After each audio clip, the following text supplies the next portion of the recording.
Então, vamos dar início à nossa apresentação. Deixa eu compartilhar a tela aqui com vocês.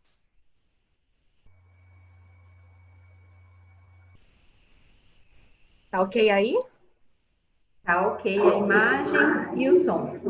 Pronto, Pode então vamos continuar. começar. Vamos começar apresentando aqui esse tema para vocês. Deixa eu ver aqui, isso mesmo. Então, já foram feitas as apresentações, né? Agradeço agora formalmente com imagem, mais uma vez, a oportunidade de estar dividindo essa uma hora aqui com vocês. Declaro que eu não tenho nenhum conflito de interesse e deixo já aqui, né, nessa época do tudo online, e depois a gente vai ficar com bastante resquício disso, o meu canal de comunicação, com a maioria, né, que não está no nosso dia a dia, o meu canal lá no Instagram, e lá no link da bio também tem um canal, tem o link para o canal do grupo VIP do Telegram, para quem compartilhar daquelas coisas que eu costumo falar sobre dor e sobre algumas intervenções em fisioterapia, sejam muito bem-vindos. Aqui hoje a gente vai apresentar alguns tópicos para vocês, né, nesta sequência, mecanismos de ação e translação para a prática clínica. Não se preocupem que eu não vou ficar entrando em detalhes de fisiologia e de farmacologia, mas vou trazer à luz da atualização os principais pontos para vocês e como é que a gente aplica isso racionalmente na nossa prática. Parametrização, a relação entre dose e efeito, algumas evidências científicas, algumas considerações para a tomada de decisão clínica e desafios e perspectivas nessa área específica da reabilitação, tá? São inúmeras as perguntas que vocês podem fazer para mim, para qualquer pessoa que trabalha com agentes físicos ou com eletroestimulação analgésica.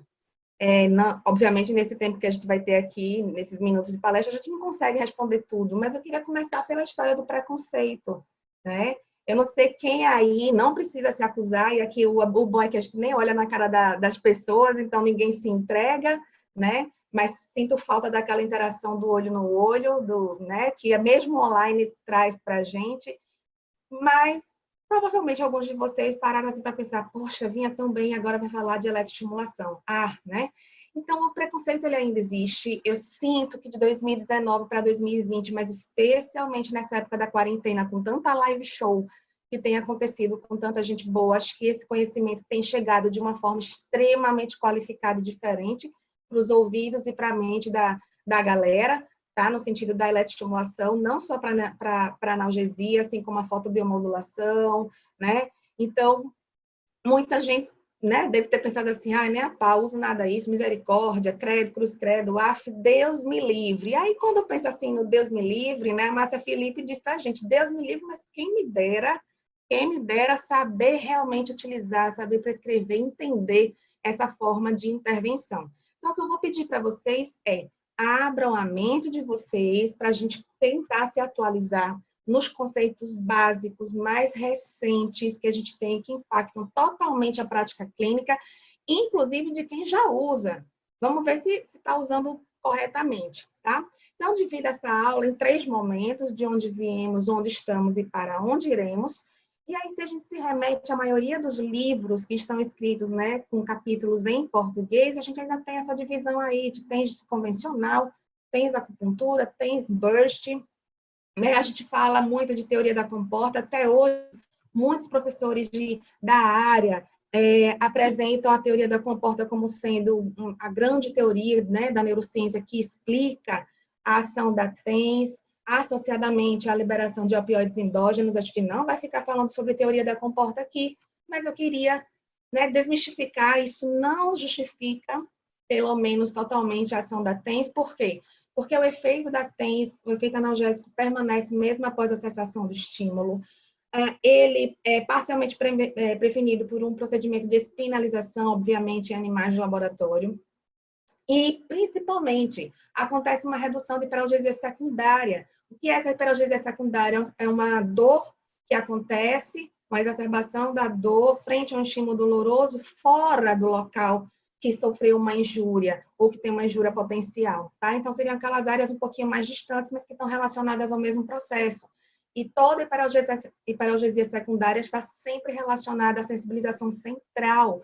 Então, não é uma coisa local, não é uma coisa mais periférica, nem centrada na medula. Tem algo acima que é muito importante. Então, a teoria das comportas não justifica o mecanismo de ação da TENS. Então, em termos de classificação e aplicação, o que é que a gente tinha? Que a alta frequência era justificada pela teoria das comportas e deveria ser utilizada em dor aguda, e que a baixa frequência está associada mecanisticamente ao mecanismo opioidérgico e deveria ser aplicada à dor crônica. A gente não sabe de onde as pessoas tiraram isso, na verdade a gente sabe, era tudo muito empírico, sem experimento, naquela época, sei lá, 20, 30 anos atrás ou mais, né, na década de 60, com o Ozaki Wall, quando começaram essas teorias, e nada disso se aplica hoje. Onde é que a gente está? Quais são as novidades? Tem ação periférica e central no sistema nervoso. E eu dividiria isso em 3 níveis, tá? Hierárquicos, tanto nos centros supraespinais, na região do encéfalo, na medula espinal e no sistema nervoso periférico. Então, vou fazer tudo de mecanismo, tá basicamente aqui para vocês, tá? Nessa síntese. Cada coisa dessa tem pelo menos um paper detalhado justificando tudo, como foi feito os experimentos e quais foram os dados obtidos. E eu vou fazer essa síntese para vocês. Então, em nível supraespinal, na região encefálica, nós temos comprovadamente a ação da TENS na substância cinzenta periaquedutal e na região do bulbo, que fica logo aqui na base do crânio, tá? Nessas regiões existe ativação de receptores opioidérgicos Mi e delta, né? Tentando resgatar lá o sistema opioide da farmacologia, certo? E o que acontece, na verdade, o grande pulo do gato do mecanismo, mas isso é um pulo do gato de anos, décadas atrás, tá? Isso aí é da década de 90, e muita gente não sabe isso ainda. Então, o efeito, na verdade, ele é seletivo. A alta frequência ativa receptores delta, a baixa frequência ativa receptores Mi. Ambas as frequências ativam o sistema opioidérgico, tá?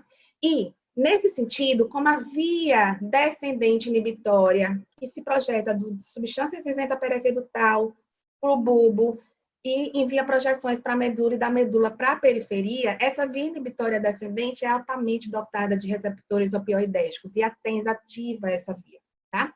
Na medula existe ativação também de receptores opioidérgicos da mesma forma seletiva, né, de acordo com a frequência, frequência seletiva. Ativa receptores GABAérgicos e serotoninérgicos, que são conhecidos como receptores que promovem inibição no sistema para analgesia. Ativação dos receptores muscarínicos e uma relação muito importante com o sistema nervoso autônomo. E diminuição de neurotransmissores excitatórios que aumentam a facilitação da dor. Nesse caso, favorece a inibição através da diminuição das concentrações de substância P, glutamato e aspartato. E lá na periferia, tem ativação de receptores opioides Mi, então, principalmente o efeito aí pronunciado da TENS de baixa frequência, ativação dos receptores alfa-2 adrenérgicos, também enfatizando aí o papel do sistema nervoso autônomo, e a diminuição de substância P, facilitando, nesse caso, o processo inibitório, tá? Neurobiologicamente, quais são os fenômenos resultantes desses mecanismos? Diminuição da hiperalgesia primária, associada à sensibilização periférica, ou seja, do nosso receptor. Diminuição da hiperalgesia secundária, associada à diminuição da sensibilização central. Diminuição da allodynia, que é a exacerbação da dor frente a um estímulo não nocivo. E a responsividade, tanto a estímulos mecânicos superficiais e profundos, quanto a estímulos térmicos. Tá? A gente está precisando atualizar essa revisão. A gente foi convidado pelo Rheumatology Reports, e há uns 10 anos atrás, e fizemos essa revisão sobre os efeitos e os mecanismos da dor mediados pela estimulação com TENS, tá? E a gente está promovendo já uma atualização desse tema, fica aí a indicação para vocês. Dentro dessa síntese, eu queria destacar que nos 3 níveis hierárquicos tem ativação de receptores opioides, tá? Tem ativação do sistema opioidérgico, e a gente vai focar nisso daqui para frente. Então, tanto alta quanto baixa frequência atuam no sistema opioidérgico de maneira frequência dependente. Eu deixo isso aí como highlight para vocês. E, diferente do que a gente tinha ontem, hoje a gente entende que a alta frequência ativa delta e a baixa ativa Mi, tá? Então, tanto alta quanto baixa frequência de TENS podem ser utilizadas para manejo tanto de dor aguda quanto dor crônica. Não existe essa dicotomia. Desfaçam isso da cabeça de vocês e quem ainda não teve aula já leva esse conhecimento mais para frente. Esse efeito opioide ele já foi confirmado em seres humanos. Nesse estudo aqui, os indivíduos foram injetados com baixa e alta dose de naloxona, que é um antagonista do receptor opioide. Então, chega lá no receptor e bloqueia o receptor. Então, tudo aquilo que faria uma ação modulando esse receptor, deixa de fazer, e o resultado aqui, numa escala de 0 a 10, na VAS, é que durante a TENS, os pacientes que estavam, né, com o bloqueio desses receptores não tiveram analgesia promovida pela TENS, diferente do grupo salina, com uma redução significativa da dor experimental.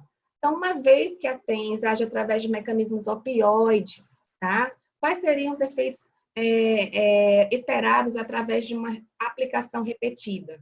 Como acontece na utilização de fármacos né, que ativam o sistema opioidérgico, a TENS, comprovadamente, tanto experimentos com animais quanto com humanos, já mostrou que causa tolerância. O que é isso? Perda de eficácia analgésica. E, simultaneamente, também promove tolerância cruzada a receptores opioides. Ou seja, se eu tenho um paciente que já não responde bem a uma terapia farmacológica mediada por opioides, tá? Morfina ou qualquer outro, eu trago sempre a morfina, que ela é a mais conhecida, a mais comum dentro do mundo do não farmacológico, né? A gente provavelmente não vai ter sucesso, a depender do protocolo que você prescreve, tá? O uso repetido e prolongado da TENS desenvolve tolerância analgésica e tolerância cruzada, tá?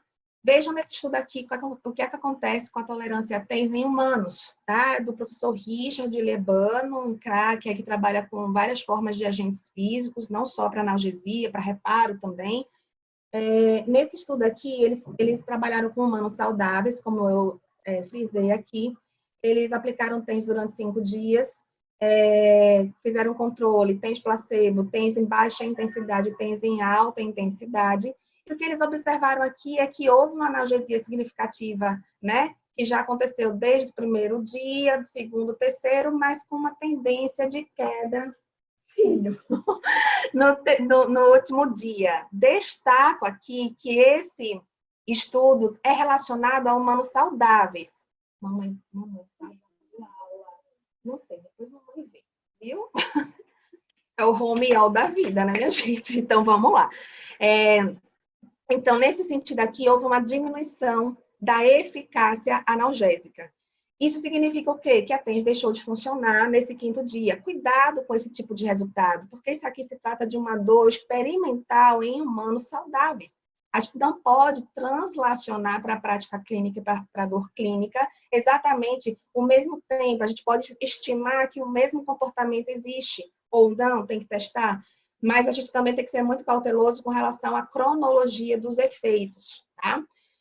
Mas, né, como a gente sempre tem várias alternativas na vida para tudo, vejam esses estudos, gente que data da década de 80, eu não tinha nem nascido ainda quando esses estudos já tinham sido feitos. Veja, pacientes sob laminectomia, procedimento de cirurgia na medula espinal, tá?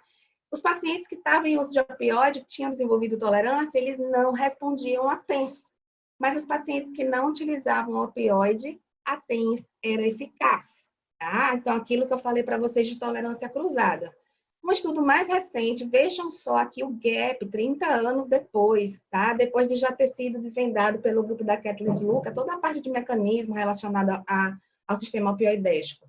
Em pacientes com dor crônica, nesse estudo do Leonard, que é do Canadá, pacientes que faziam ingestão e já tinham desenvolvido tolerância a miopioide, nesse caso aqui foi a morfina, a TENS de baixa frequência não fazia efeito porque ela ativa exatamente o Mi e ele já não funcionava pela tolerância à morfina, mas respondia bem a TENS de alta frequência. E um outro dado muito interessante é que quando os pacientes tinham desutilizado, ou seja, descontinuado o uso dos opioides por cerca de 6 meses, tanto TENS de alta quanto TENS de baixa frequência voltaram a funcionar, tá? Bem, Então, o retorno da responsividade a TENS é possível após um período de suspensão da estimulação, mesmo após o desenvolvimento de tolerância analgésica. E agora, Josi, né? É possível minimizar a perda da eficácia analgésica e retardar o desenvolvimento de tolerância analgésica a TENS. Então, tá.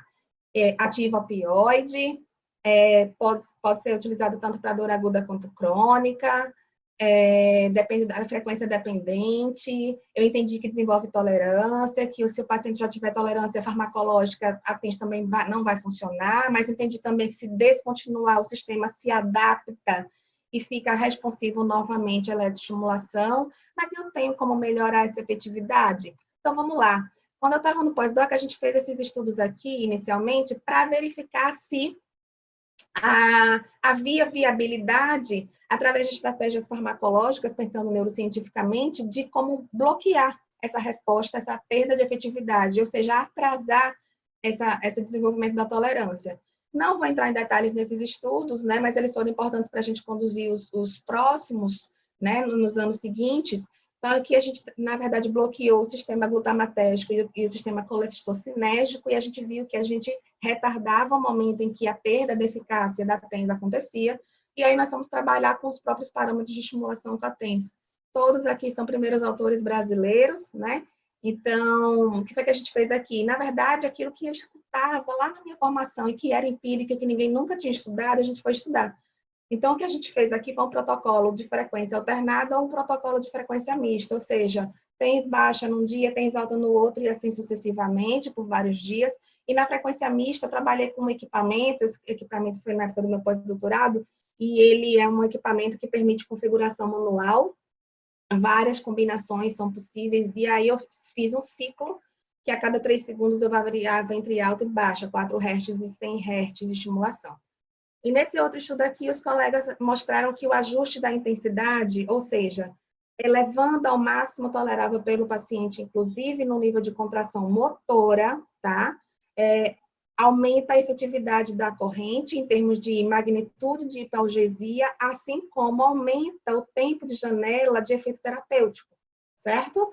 Então, sim, seja farmacologicamente, coisa que a gente não vai fazer, é inviável usar fármaco para melhorar o efeito de uma terapia não farmacológica, mas na própria prescrição eu consigo fazer esse efeito modulatório, tá? Ao longo dos atendimentos com o meu paciente.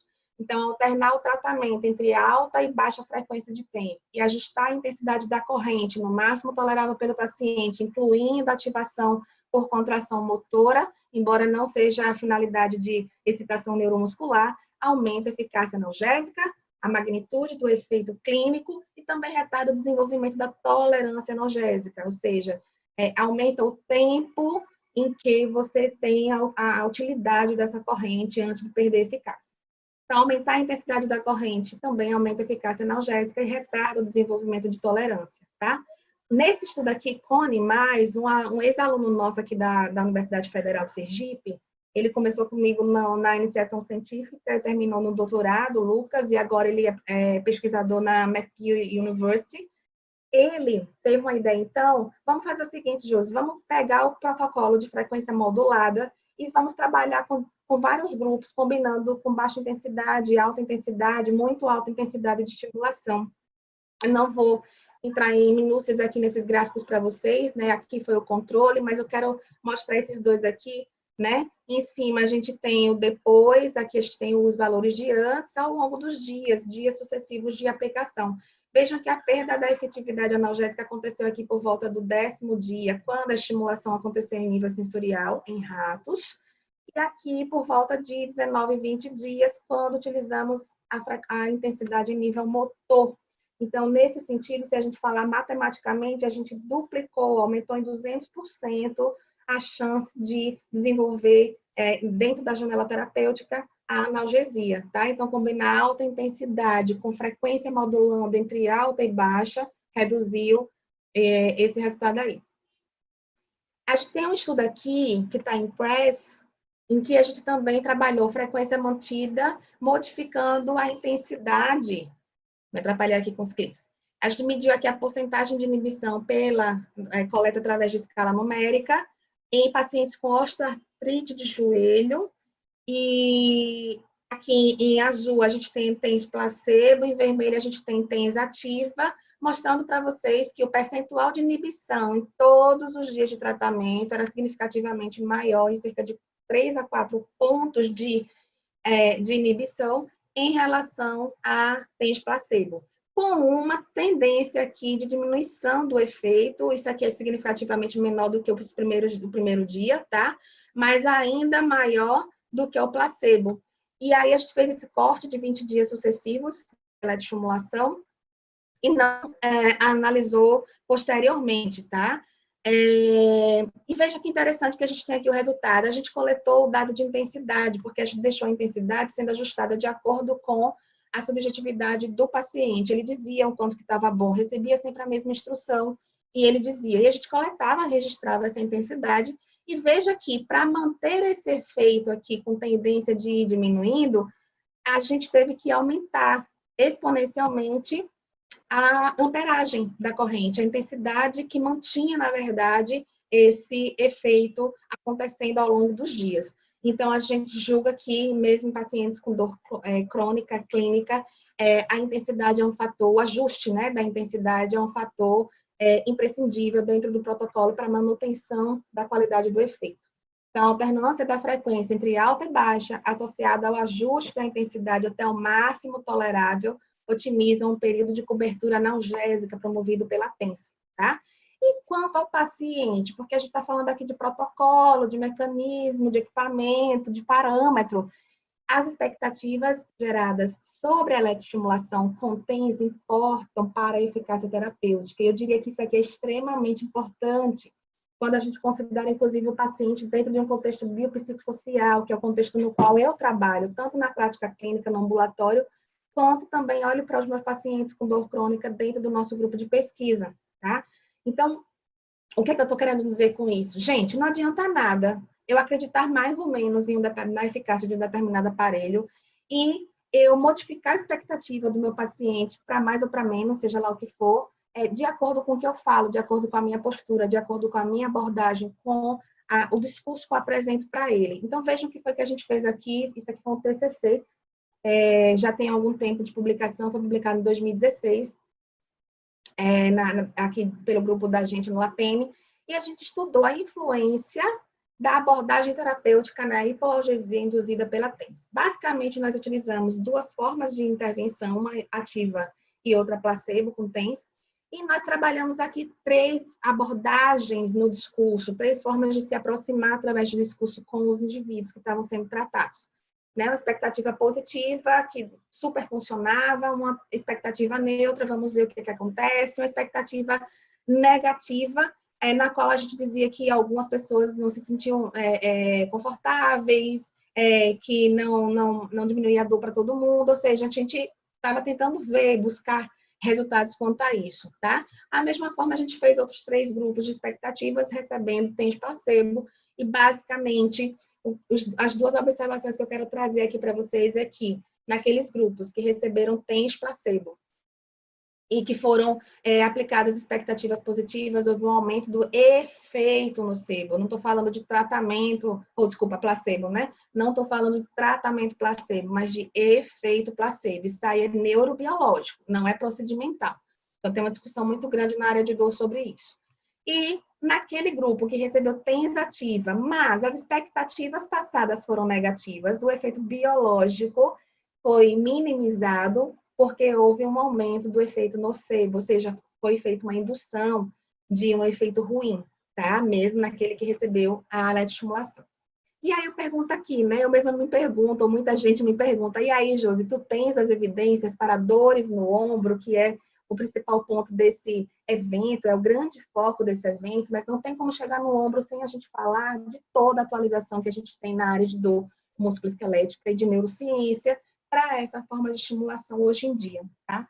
Gente, olha, antecipo que a literatura específica relacionada a ombro, ela é extremamente carente de informações, e fico pensando assim, por que na verdade, tem tão pouco estudo de TENS no ombro? Talvez porque as pessoas que estudam ombro não estudem eletroestimulação. Talvez porque acreditem que não precisa, que é técnica passiva, e eu não quero isso para o meu paciente precisa de outras coisas, precisa de movimento, ele precisa de uma boa educação, uma boa estratégia de educação associada ao movimento. Mas eu vou mostrar para vocês alguns gaps interessantes que a gente pode trazer para a prática clínica, e especificamente no caso de ombro, a gente fazer esse tipo de aplicação. De qualquer forma, eu trago aqui acho que uns 3 artigos para vocês. Vejam que isso aqui é um artigo da Cochrane, o próximo também é da Cochrane, fala sobre a aplicação de modalidades terapêuticas, né, para a doença do manguito rotador. Vejam o número de ensaios clínicos, é muito grande, 47 ensaios clínicos foram incluídos, tá? Trazendo aqui quase 2.500 pessoas, a maioria deles é para manguito, 16 desses ensaios clínicos testaram o efeito isolado de modalidades terapêuticas, e isso inclui a TENS, tá? Esses 47 estudos não foram sobre TENS, foram sobre várias modalidades eletroterapêuticas, vários tipos de correntes, certo? Em geral, eles verificaram que existe uma grande heterogeneidade sobre todos os pontos da estratégia Picot, então a população era muito heterogênea entre si, apesar de 43 serem sobre lesão de manguito rotador, mas as características de critério de inclusão dentro dos estudos eram muito variáveis entre eles, né? A intervenção variava, o fator comparador, ou seja, o grupo controle, variava muito, e a própria seleção dos desfechos. Então, fica muito difícil em época de PBE a gente ter qualquer evidência moderada ou forte para fazer esse tipo de recomendação baseada nessa fragilidade histórica de 2, 3 décadas atrás, pela falta de estudos específicos, como, por exemplo, na dor no ombro, tá? Invariavelmente, esses estudos não analisaram efeito adverso, que é uma coisa que eu recrimino muito na maioria dos estudos. Ninguém menciona nada sobre efeito adverso, então fica todo mundo da fisioterapia buscando alucinadamente efeito positivo das coisas, e se frustra quando parece que não tem efeito positivo ou não olha o outro lado da moeda.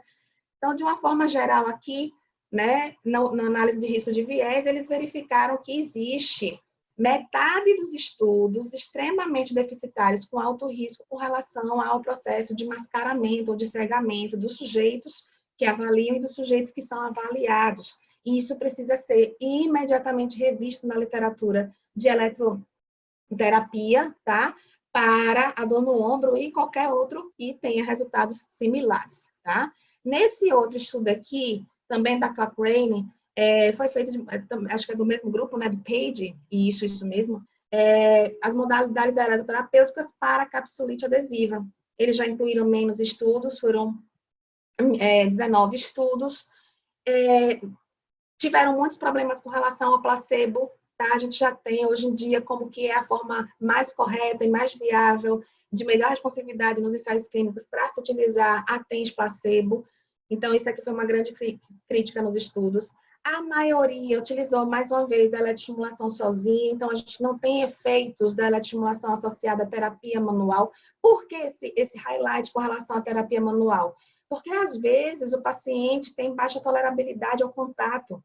Será que, se eu utilizar associadamente com uma eletroanalgesia, que é até então encarada como uma terapia passiva, eu teria melhor expectativa do paciente ao tratamento, e maior adesão e maior receptividade, favorecendo a melhor resposta? A gente não tem essas respostas, a gente só tem várias perguntas, né? E da mesma forma, no ombro, acredito que seria muito importante ter estudos mostrando a associação, se a gente teria um potencial efeito aditivo ou sinergístico em termos de aumento da magnitude, quando eu acrescento eletroanalgesia para protocolos de exercício para o ombro, tá? Mais uma vez, alegaram extrema heterogeneidade, né? E foram feitas outras combinações de eletroestimulação que não com exercício ou com terapia manual, tá? E aqui, basicamente, uma divisão, né? Aí entre mais ou menos 1/3 de cada tipo de risco de viés incerto, alto e baixo. Então, a qualidade metodológica dos estudos precisa melhorar exponencialmente. Nesse estudo aqui, eles utilizaram, vejam o que aconteceu nesse estudo, eles fizeram 2 tipos de estimulação transcutânea, uma por radiofrequência e a outra foi TENS, na região do ombro, tá? Eles chamam de um estudo piloto comparativo, aplicaram aqui nessa região de supraespinoso deltoide os eletrodos, e tá, não quero nem focar aqui no resultado com vocês. Na verdade, eles disseram que em alguns resultados houve igualdade entre radiofrequência e TENS, e em outros resultados houve superioridade da radiofrequência em relação à TENS. Mas cadê o grupo controle? Cadê o grupo controle para radiofrequência? Cadê o grupo controle para TENS? Um não é controle do outro. Então, no mundo da PBE, do alto rigor metodológico, não se aceita estudo desse tipo. Tá, Josi, tudo bem. Para que você está trazendo esse estudo hoje para a gente? Para mostrar, nesse momento em que todo mundo fala sobre evidência científica, que evidência científica não é ler um paper e entender o que ele disse. Não é consumir o seu resumo e a sua conclusão, porque se eu leio esse negócio aqui e eu não entendo, eu vou dizer assim, tá vendo? TENS não presta, porque ela foi pior em todos os desfechos aqui do que a radiofrequência. Mas a construção metodológica está equivocada, e aí eu preciso estar minimamente atenta a riscos de viés para poder fazer a minha própria análise, tá? Avançando aqui nesse estudo, tá? Veja que já é diferente, eles fazem um estudo controlado, randomizado, estuda a eficiência da estimulação neuromuscular e da TENS, só que aqui em ombro hemiplégico. Gente, tem muito mais coisa relacionada à eletroestimulação na dor do ombro hemiplégico do que em quaisquer outras disfunções musculoesqueléticas, como é o foco de boa parte, acredito, do nosso público que está nos escutando, nos assistindo hoje.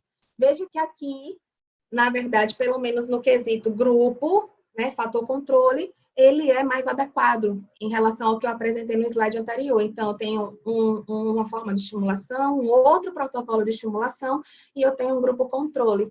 E nesse gráfico aqui, se mostra, né, para essa dor no ombro, que o protocolo de neuroestimulação com NEMS foi mais eficaz do que TENS, tá?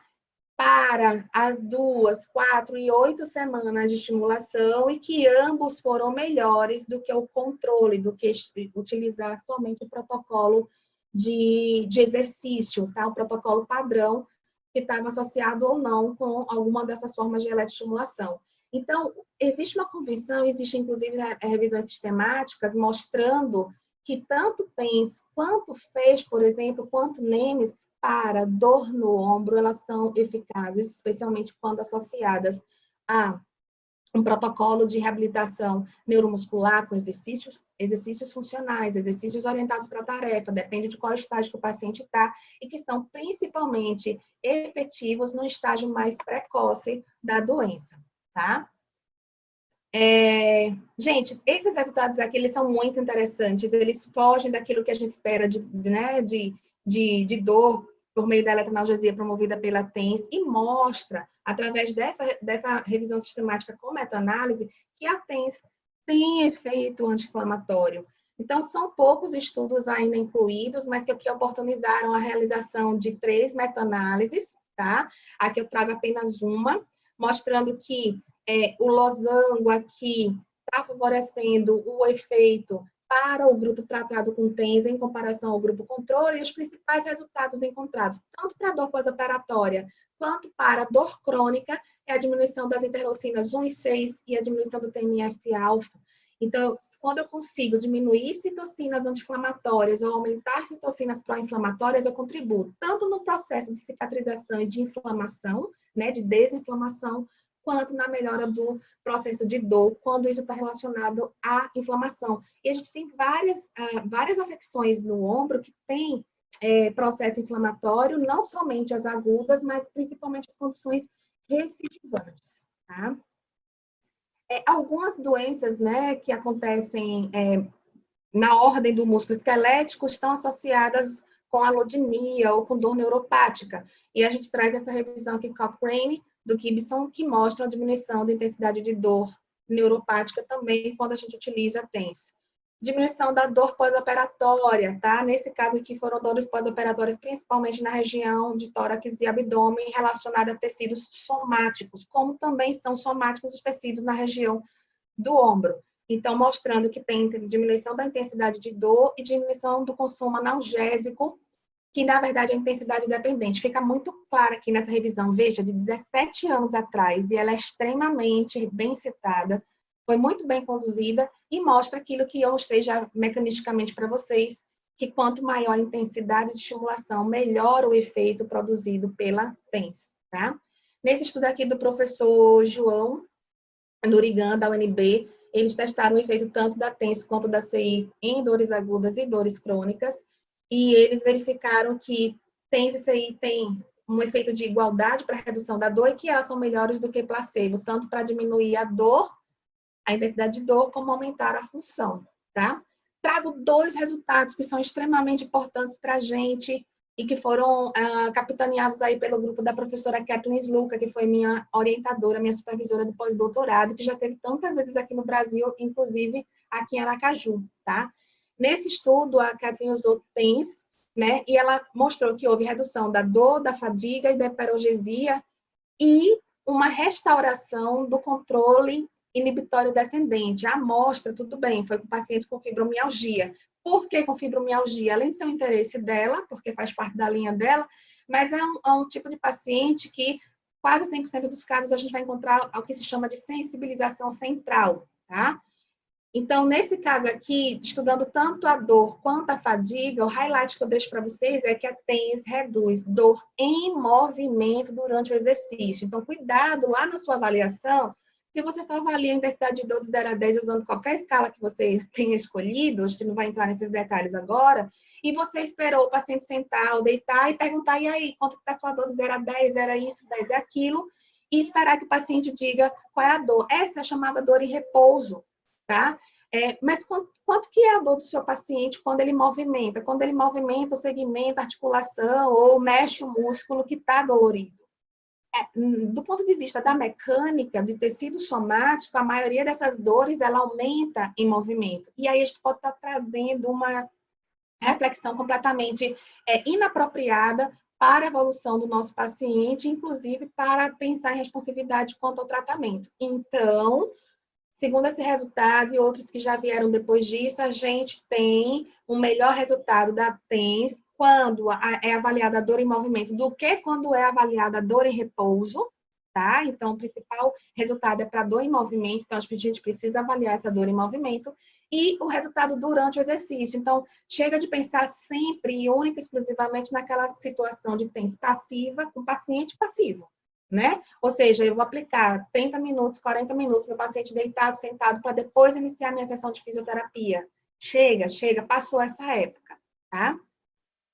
E nesse resultado aqui, tanto em pacientes com fibromialgia, quanto em pacientes com osteoartrite de joelho, eles mostraram também do grupo da Luca que a TENS reduz sensibilização central, tanto por diminuir sonação temporal, quanto por promover uma modulação no controle inibitório descendente, tá?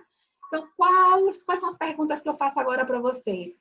Qual é a dor no ombro dos seus pacientes, tá? Quem é o seu paciente que tem dor no ombro? Vejam como as perguntas são diferentes na hora de eu considerar isso para o raciocínio clínico. Então, qual é a dor no ombro dos seus pacientes? Eu vou deixar 2 conceitos bem básicos aqui para a gente pensar em avaliação e, consequentemente, avaliar a nossa prescrição e avaliar a responsividade do paciente ao tratamento. Hoje em dia, gente, na área de dor, né, baseada em neurociência moderna, tem 2 categorias muito importantes do paciente. Eu tenho um paciente que tem sensibilização pode ter sensibilização periférica ou pode ter sensibilização central, tá? Não tendo nenhuma das 2, esse paciente não tem dor. Beleza, não é esse paciente que chegou para a gente, né, reclamando de dor no ombro.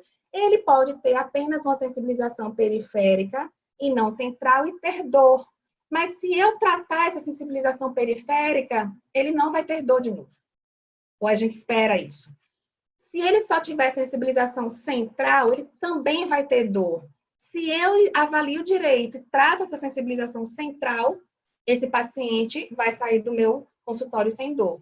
Se meu paciente tem as duas formas de sensibilização, tanto periférica quanto central, eu avaliei, constatei que as duas estão presentes. Se eu trato só a periférica, esse paciente vai continuar com dor. Se eu trato só central, esse paciente vai continuar com dor. E aí vai parecer que a fisioterapia que não funciona, e assim muita gente está falando. Então, eu tenho que tratar as duas para o meu paciente ficar sem dor. Então, eu vou deixar esse raciocínio clínico aqui para vocês, e que a gente não encontra isso na literatura. Infelizmente, 2020, a gente não tem isso para ombro, tá? Nessa área de eletroestimulação. E quem é o seu paciente, tá? Dentro desse modelo biopsicossocial, a gente que ainda pensa no paciente como ser bio, né, o ser biológico, mas ele sempre vai ter fatores psicoemocionais e sociais. Eu posso ter, na verdade, 3 tipos diferentes ou mais de pacientes aí, de acordo com o modelo biopsicossocial. Esse paciente sempre vai chegar para mim com queixas que são do biológico, do físico, do funcional.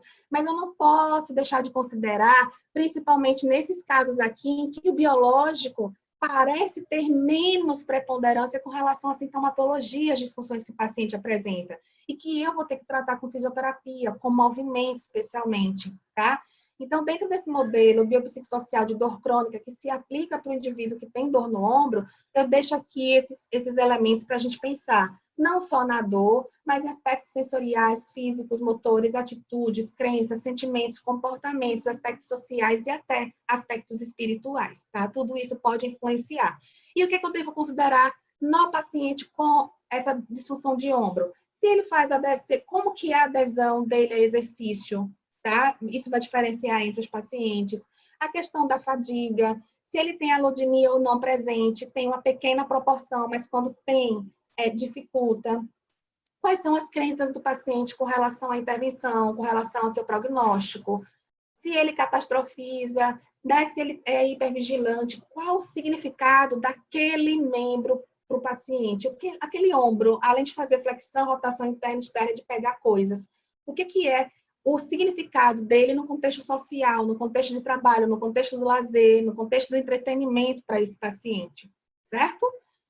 E 2 coisas que eu julgo muito importantes e que, inclusive, a Ana, né, a Ana Maria Siriana, ela sempre fala sobre isso, como é que está a expectativa do sujeito, tá? Com relação ao tratamento conservador, porque, às vezes, tem muita gente que, por N razões, que estão, na verdade, atreladas a isso aqui que eu já comentei, que é de crenças, né? Esses pacientes, eles têm expectativas frustradas com relação ao tratamento conservador, e nisso se inclui a fisioterapia. Então, isso são componentes afetivo-motivacionais, gente, que a gente precisa entrar com um plus, tá? Nesse plus, eu aconselho muito 2 coisas. Uma, que é a eletroestimulação, porque eu já vou fechar para vocês, e a educação da dor baseada em neurociência ou educação em saúde. Estratégias de comunicação com o meu paciente funcionam muito. Gente, comunicação não é conversar. Conversar mais, conversar menos. Comunicação não é ser simpático, não é ser legal com o paciente. Existem estratégias e princípios de comunicação, que inclusive vem da neurolinguística, da psicologia, da psicobiologia, tá? Que fundamentam o que a gente faz hoje como comunicação. Inclusive, esse mês eu já dei 2 aulas sobre comunicação para grupos externos. E o outro ponto, que é a autoeficácia. Está comprovado na literatura que, normalmente, os pacientes com dor crônica no ombro têm baixa autoeficácia. Então, isso interfere muito também na qualidade da responsividade, na magnitude do efeito de qualquer intervenção que você aplique a esse paciente, tá? Eu faço aqui recomendação, né, sobre alguns desses aspectos que eu comentei agora, sobre avaliação. Eu tenho 2 capítulos, né, nos livros da Kathleen Sluka, e também no Tratado de Dor, tenho 2 capítulos sobre vários componentes da avaliação do paciente com dor, tá? Qual o problema com as evidências científicas, então, sobre a TENS, para a gente finalizar? A qualidade da evidência é fraca, moderada, nesses trabalhos de ombro. A gente não tem uma boa revisão sistemática, na verdade, uma revisão sistemática que traga bons resultados no sentido de suporte. E isso está explicitado numa recentíssima revisão sistemática que foi publicada pela Cochrane, pelo Travers e colaboradores, que fala que a gente está num momento em que a gente se tocou que é a oportunidade para começar de novo o estudo com TENS, porque ele mudou muito ao longo dos anos, Porém, essa evidência que hoje é denotada através de meta-análises, a gente não consegue e não vai conseguir por muitos anos ainda, por pelo menos uma década, enquanto a gente não modificar a qualidade metodológica dos estudos, porque isso não vai aparecer. Esse resultado ele não vai aparecer nas meta-análises. Então, a gente tem que analisar essa qualidade metodológica, quais são as características da dor do indivíduo, quais são os parâmetros de estimulação, a maioria não é informada nos estudos, pasmem, não é. E quais são os desfechos realmente adequados que a gente está pensando para cada região do corpo, tá? A gente tem uma carência de capítulos com toda essa atualização em português no Brasil, está saindo aí, acho que nos próximos meses, o nosso capítulo no Profísio. Deixo aqui essa frase para vocês, né? Keep calm and get better on using tense. Se você não sabe usar, não invente e pelo menos não diga que não funciona. O interessante realmente é entender quando, tá? Então, nesse sentido, eu faço recomendações especiais para pacientes que têm sensibilização central, porque além do exercício, a única intervenção fisioterapêutica que mostra, comprovadamente pela ciência, resultados importantes para diminuir a sensibilização central é a TENS. Pacientes cinesiofóbicos, tá? Que têm dificuldade de movimentar, você pode estar associando a educação com eletroanalgesia e iniciando um processo de exposição gradativa do paciente. E aí, essa frase, para a gente finalizar, né, agentes físicos, aí a algerotomia em geral, devem ser considerados como modalidades integrantes do plano de tratamento dos nossos pacientes, não devem ser usados como recursos isolados. Para pacientes com afecções multissistêmicas, devemos adotar terapia multimodal, ou seja, fisioterapia não é profissão de uma técnica só, especialmente quando você aplica pacientes crônicos e pacientes crônicos que são complexos, tá? Então, deixo aqui esse resumo para vocês. Quem quiser pode printar, né? Basicamente, o resumo daquilo que a gente apresentou nos slides anteriores. E, para finalizar, eu agradeço mais uma vez a oportunidade de estar falando aqui para vocês hoje. E agradeço sempre aos meus cúmplices e aos meus parceiros, que são meus alunos de iniciação científica, mestrado, doutorado, de pós-doutorado, que estão com a gente ou que já passaram pelo nosso laboratório ao longo desses anos que a gente está na Universidade Federal de Sergipe, tá?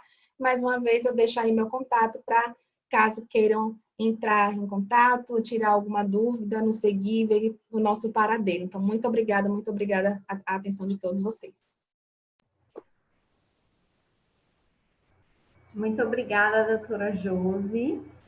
Uma palestra muito boa, muito esclarecedora. Tivemos um engajamento bom também. Tenho algumas perguntas. A primeira delas é de Steph Próspero. Ela pergunta o seguinte: a corrente TENS, ela pode interagir com a diminuição de dores pós-exercício como uma técnica de recovery? Pós-exercício.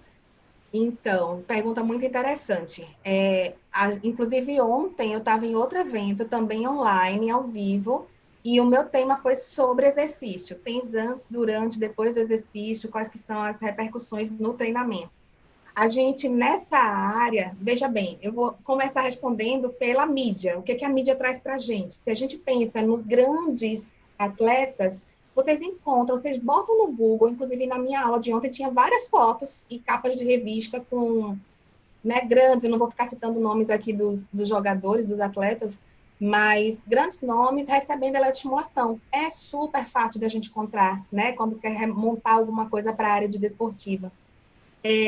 Entretanto, a aplicação nos grandes clubes para a eletroestimulação, ela tem sido mais baseada em raciocínio ou baseada no achismo, no empirismo, do que nas próprias evidências científicas, porque elas ainda não existem em larga escala para suportar de forma meta-analítica a aplicação.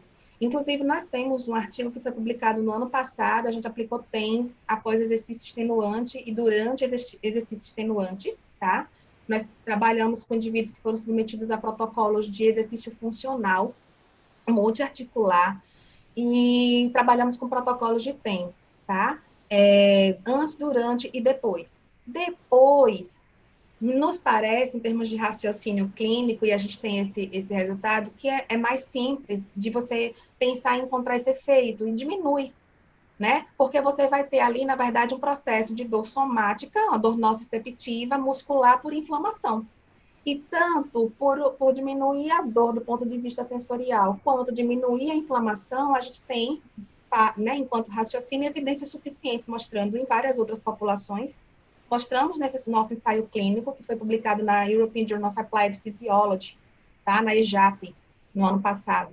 E eles, então, a gente mostrou que, sim, agora tem a história durante o exercício, que é o novo boom, né, das dores clínicas, e antes do exercício, que foi que nós encontramos. Nós não encontramos diferença com o grupo eletroestimulado com o placebo, né? Que você coloca ali, faz de conta que está estimulando e não está. Aí você faz assim, poxa, eu pensei que a dor no que faz exercício ia ser menor, né? Tanto estimulado antes quanto estimulado junto com o exercício, durante o treinamento, por exemplo.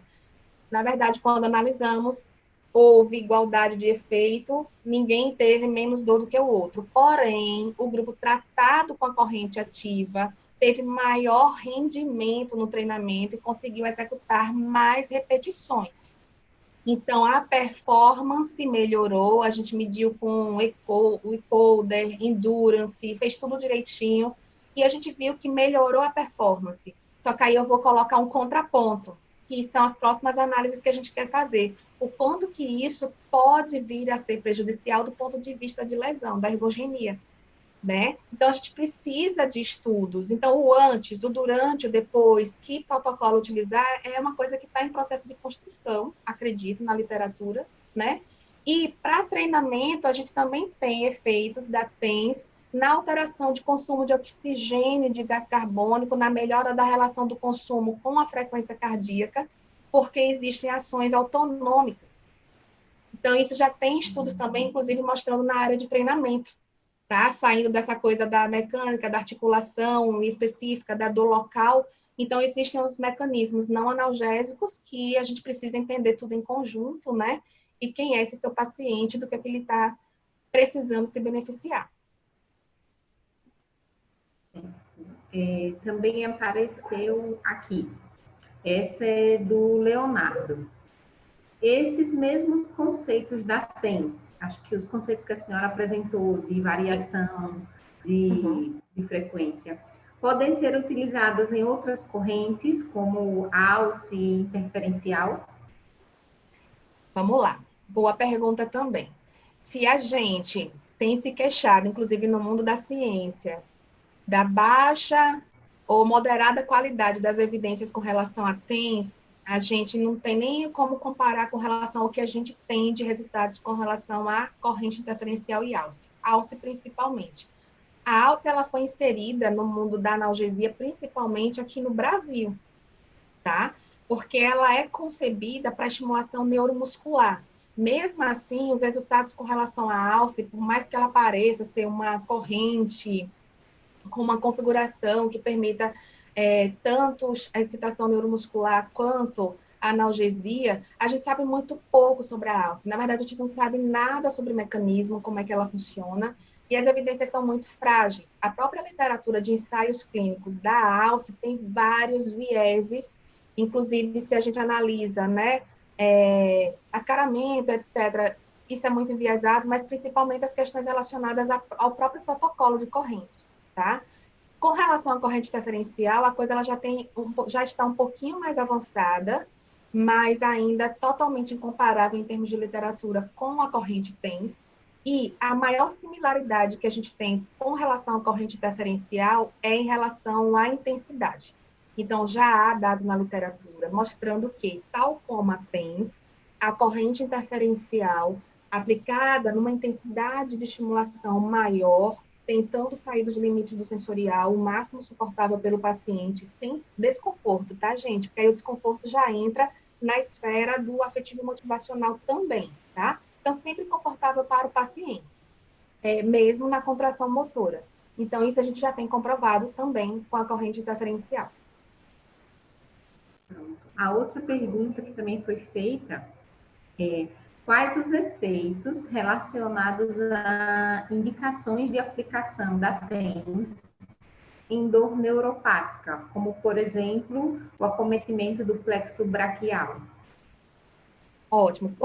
Como é o começo, quais os efeitos? Efeitos e Efeitos. relações da indicação da aplicação da TENS em dor neuropática. Perfeito. Vamos lá. Gostei muito.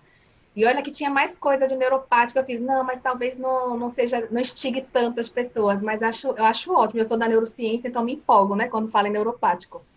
Gente, neuropatia é uma coisa pode ser uma coisa muito difícil de tratar. Toda vez que a gente tem um paciente com um componente neuropático isolado ou misto, junto com a dor nociceptiva, né, da articulação, do músculo, porque às vezes o componente é misto. E a gente tem que saber quando é que a gente vai encontrar um componente misto ou não, no ombro, em qualquer outra estrutura do corpo que a gente estiver tratando. Então, quando eu tenho componente neuropático, talvez ou provavelmente a resposta do meu paciente ela vai ter uma qualidade pior do que quando o componente é apenas nociceptivo. Então, ter presença de componente neuropático geralmente funciona como fator preditivo de um prognóstico mais lento. Não vou chamar de prognóstico ruim, mas pelo menos de prognóstico mais lento. Nas lesões propriamente ditas de plexo, isso pode ser um fator preditivo de um prognóstico pior, realmente, não só em função do tempo, mas de qualidade de recuperação.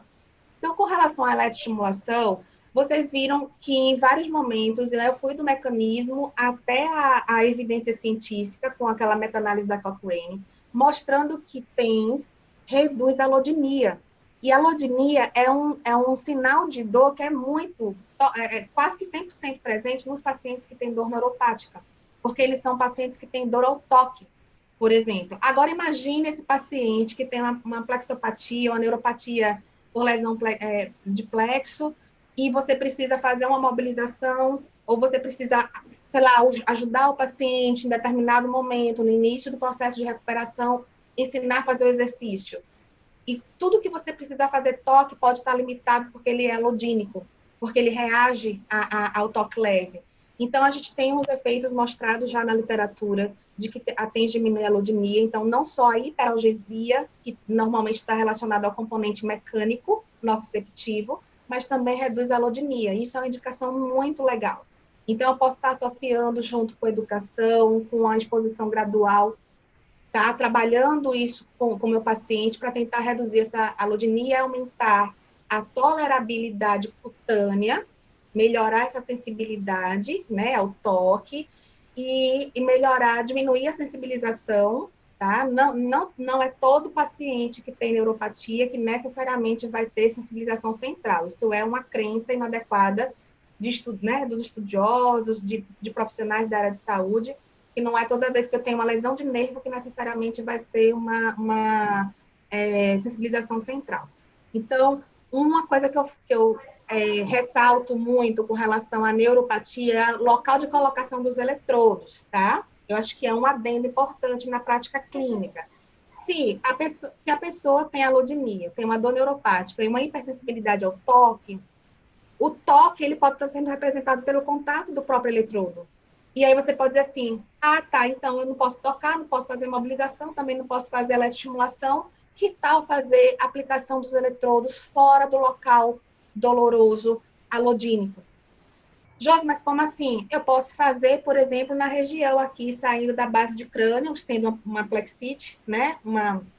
Uma neuropatia por lesão do plexo, pegar aqui em base de crânio e verificar qual é o nível, na verdade, né, de acometimento somatosensorial e de miótomo e fechar uma vértebra acima, uma vértebra abaixo e fechar esse segmento que a gente chama de estimulação paravertebral, porque pega toda a emergência das raízes nervosas que vai para aquele plexo, tá? Então, eu saio da área alodínica, mas eu não deixo de estar estimulando, e aí eu me beneficio principalmente de quê? Do efeito sistêmico, do efeito que é central. Eu não preciso fazer estimulação no local que dói para garantir analgesia. Então, nós temos vários estudos mostrando que fora do local, que a gente chama extrasegmentar, tá? A gente também tem manutenção da qualidade analgésica.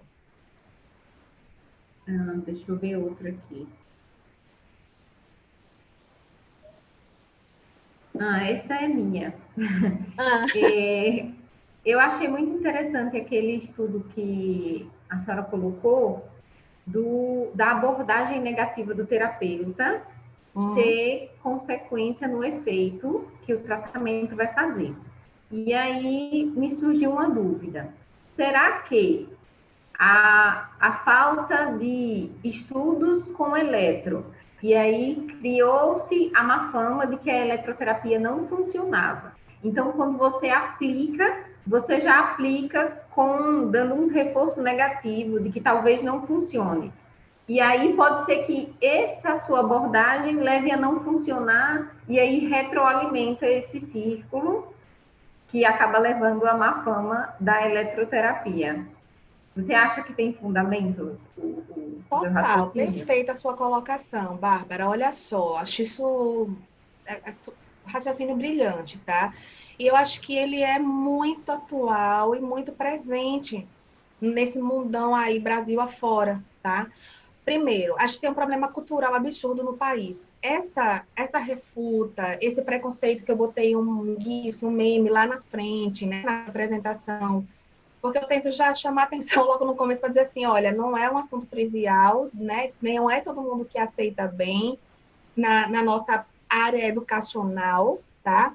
Mas isso é uma história de Brasil, de país em desenvolvimento, porque quando você vai para a Europa, você vai fora. Olha, eu fiz fisioterapia, quando eu estava fazendo pós-doutorado nos Estados Unidos, eu fui paciente de fisioterapia, eu tive uma DTM absurda, uma inflamação articular, por estresse, olha o componente aí emocional influenciando, né? Era uma dor absurda, nunca tinha imaginado ter uma dor facial, é terrível, terrível.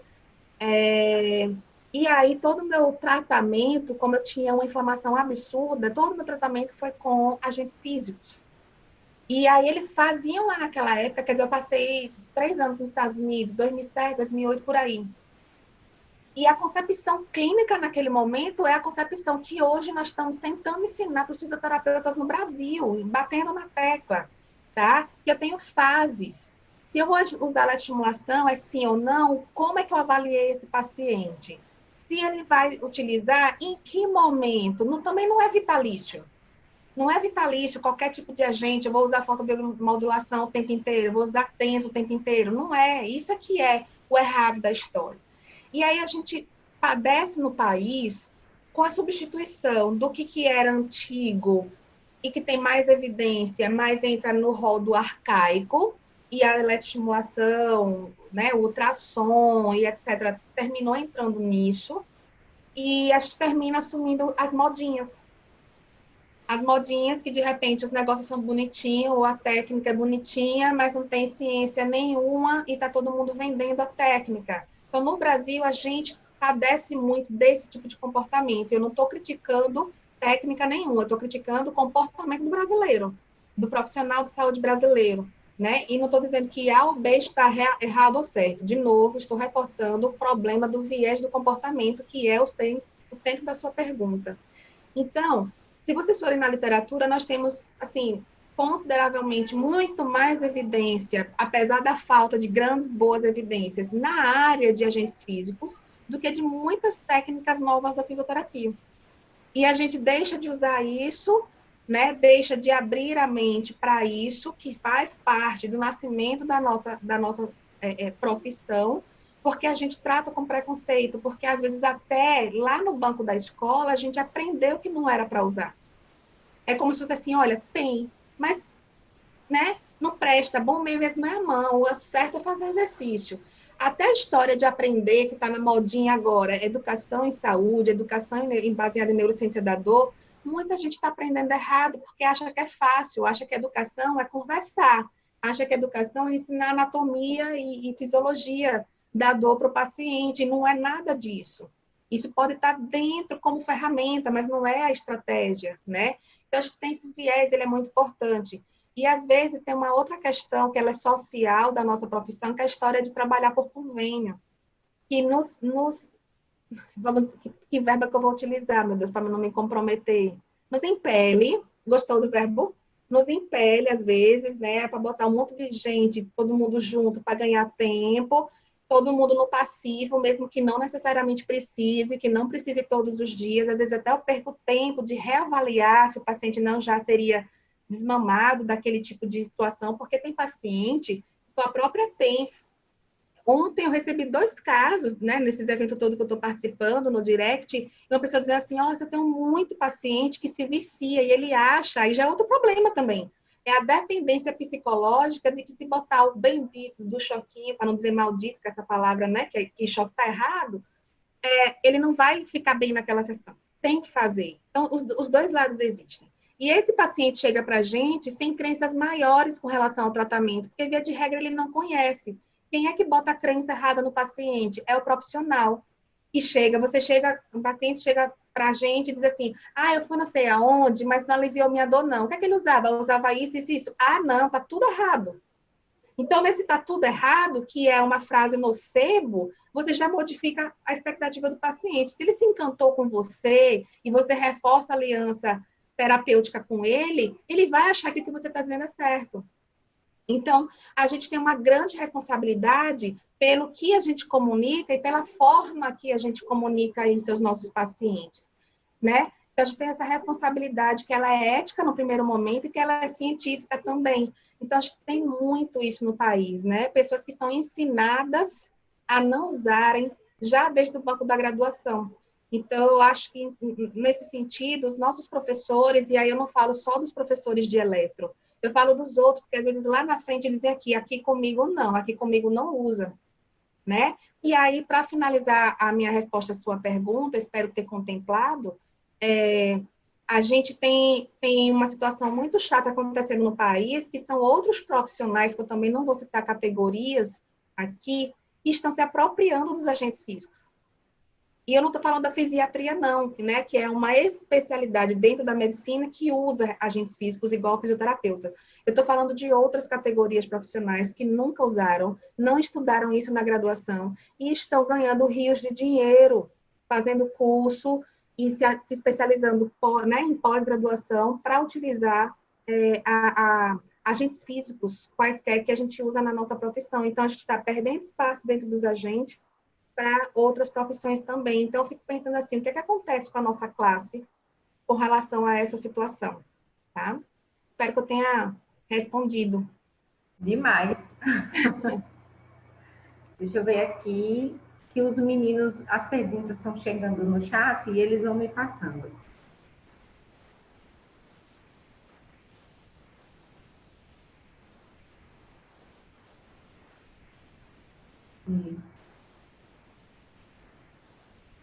Aqui. Uma pergunta lá para finalizar, né? Uma pergunta que chegou lá no YouTube. É a pergunta da Flávia Diana. Ela dá parabéns pela palestra e ela disse que tem estudos. Ela está perguntando se tem estudos sobre o uso do TENS voltado para dor em crianças e adolescentes. Não tem. Inclusive, a gente está começando, quer dizer, a gente ia começar, ou já teria começado, até o tempo verbal fica difícil de saber por causa da pandemia, né? A gente está com uma doutoranda, a Tainã, que inclusive é fisioterapeuta lá do nosso departamento na universidade, e a gente finalmente está voltando a trabalhar com crianças e adolescentes, né? E eu espero que com ela, ficando no grupo ad eterno, a gente consiga tocar essa linha com crianças e adolescentes. Na fisioterapia como um todo, se você olhar especialistas na área de ortopedia que se dedicam à criança no país, quase ninguém. Mas vamos começar a analisar pela nossa representatividade clínica.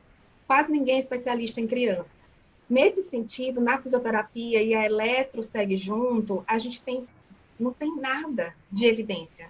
Em termos de P, né, do P de patient ou do population, da estratégia PICO, isso não tem sido feito trabalho de eletroestimulação para analgesia com crianças, né?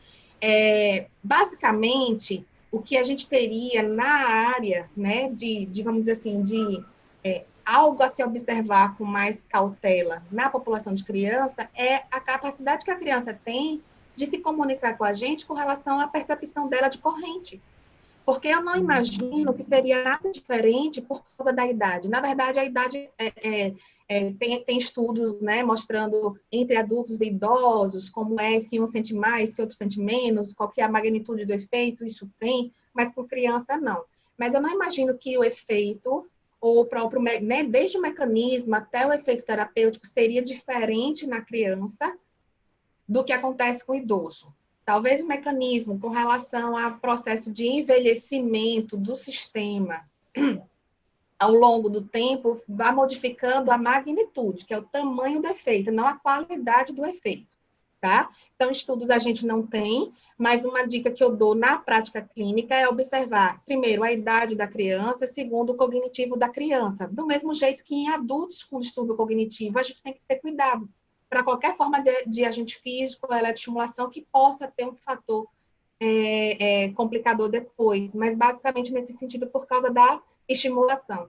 Se a gente pensa, por exemplo, que para pacientes com distúrbio cognitivo, para crianças menores que têm dificuldade de se comunicar com a gente, e a gente entende que a intensidade, por exemplo, é importante, e eu chego naquela criança que nunca recebeu eletroestimulação e coloco para fazer contração motora, eu tenho que contar uma historinha para ela antes. Então, começa assim, a minha abordagem ela tem que ser outra, tá? Porque ela nunca viu aquilo, vai mexer no músculo dela, e se eu quiser replicar esse efeito, né, não a população mais jovem, criança, eu tenho que tomar esse cuidado na aproximação, tá? E acompanhar, de acordo com o discurso e a receptividade, a responsividade da criança, como é que está sendo esse processo de adaptação à eletroestimulação, certo? Então, não é aquela coisa assim, não tem paper, não posso usar, tá? A PBE não diz que é para fazer desse jeito, eu vou avaliar. Eu vou pegar tudo que eu sei sobre a eletroestimulação em outras populações e aí sim, agora eu vou sentar e vou analisar para tomar a minha decisão. Com tudo que eu tenho de posse de conhecimento, eu faço ou não faço? Tranquilamente que eu faria numa criança, mas uma criança que se comunica bem e com todo esse procedimento de aproximação, de explicação, para que isso não cause estranheza e às vezes até ela escutou em casa dizendo assim que tomava choque. Olha o nocebo de novo agindo. Aí ela vai chegar para a gente e dizer assim, não, tia, não, doutora, não quero. Mas você não quer por quê? Você nunca recebeu, né? Então, a gente tem que dar uma controlada nesse cenário todo, em todo esse contexto, inclusive social. Bom, mais uma vez, muito obrigada. Eu acho que eu falo em nome de todos quando eu digo que a palestra foi muito esclarecedora. Aqui, a parte das dúvidas foi muito acessível, respondeu de forma brilhante. Eu só tenho a agradecer a colaboração da senhora para o nosso evento. Muito obrigada.